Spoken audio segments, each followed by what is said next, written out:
My name is Vaughn Gordon, and this is my sister, Gayleen Gordon. and we're here to tell you today about this new book, Secrets of the First Ladies. This is an amazing book.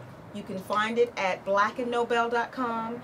You can get it at weshiptoprisons.com and on Pastor Shirley's personal website, www.pastorshirley.com.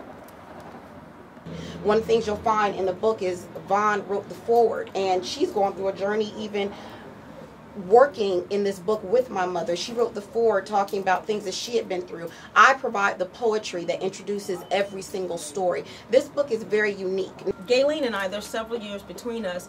I know literally several of these women, almost all of them. So I know that these women are real, that they're not just something that's made up. And I can remember when we were younger in churches seeing this one woman come in beat down, black eyes, all kind of things like that.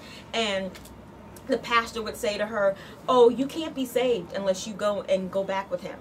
Now she's coming in, arm in a sling, eye blackened, and she was really light skinned, so bruises everywhere. And I remember being a kid thinking, like, is he crazy? This woman, and it just, I remember those things. And the other thing is, this is not talked about in the church community. This is a story, a subject matter that is totally taboo. People don't talk about it. They smile and grin and think everything's okay, and they talk about Daniel in the lion's den and all those stories that we've all heard, but they don't talk about these abusive situations that are going on right in the church. So that's how it came about, and that's why it's here. And one of the things that she was concerned about is, oh my gosh, are people going to be talking about this? Do I really want to be the subject of people's sermons because they're saying that these stories aren't true? Like, people are saying now, I can't believe these stories are true. And I say to them, look at the news. Look at all the things that's coming on in the news. There's nothing in this book that you have not seen in the news. And so she was very concerned about that, and the Lord let her know that I need to help these first ladies out there who feel that their story can't be told, feel like they can't talk to anyone, don't know who to talk to. And I need to let them know that if they remain silent, that by remaining silent, they are giving consent to this wrongdoing.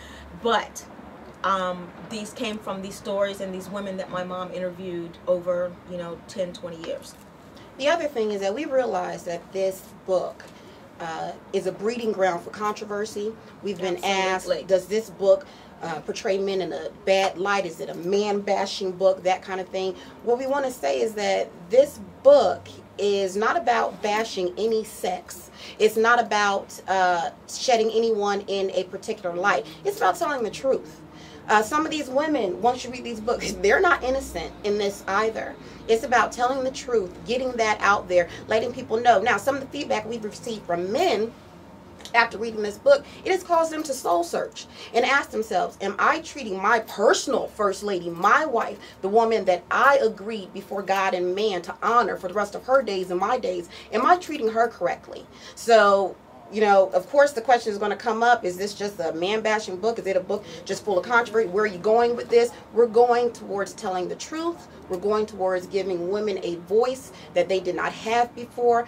One of the things that Pastor Shirley always says is that, God says, I need someone to stand up and cry loud and spare not. And she has been willing to go forth and do that.